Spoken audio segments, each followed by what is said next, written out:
O Lula deu entrevista recentemente dizendo que o problema, um dos principais problemas do Brasil é que a classe média ostenta muito e vive melhor do que na Europa. Classe média brasileira vive melhor do que na Europa. Eu acho que ele tá passando muito tempo cara, na cadeia, perdeu a noção. Não, o cara governou o país durante 8 anos. Sim. E me fala uma atrocidade. Se você ganha R$3.400 por mês, você tá nos 20% mais ricos da população. Essa é a nossa classe média alta. A nossa classe média alta ganha R$3.400. E isso não é nem $1.000, cara. É verdade, isso não é... Qual é o cara de classe média europeia que ganha menos de $1.000? Não, eles têm bolsas escolares lá que são isso. É ridículo. E aí ele diz o seguinte: se a gente não limitar o consumo, olha, ele tá dizendo que precisa passar uma lei para limitar o consumo. Se a gente não limitar o consumo, o que vai acontecer?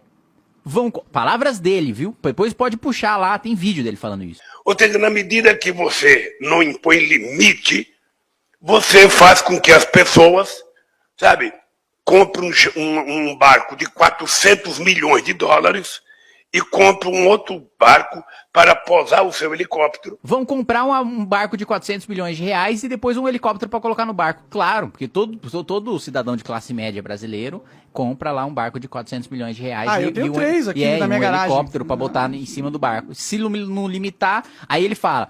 Porque a gente precisa pensar, e esse é um discurso que tem ganhado cada vez mais força dentro das esquerdas, né? Precisa pensar no que é necessário para a vida de uma pessoa. Aí ele fala, eu quero casar, eu quero ter uma casa, eu quero ter um carro, eu quero ter uma televisão. Não precisa ter uma televisão em cada cômodo, né? Ele acha que a classe média brasileira tem uma televisão em cada cômodo. Mas peraí, olha o que está na natureza do pensamento dele.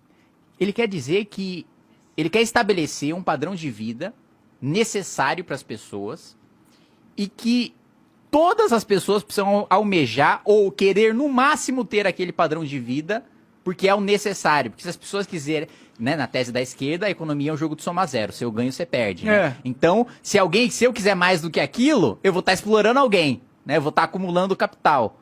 Então eu, governo, vou definir o limite que você tem para você consumir.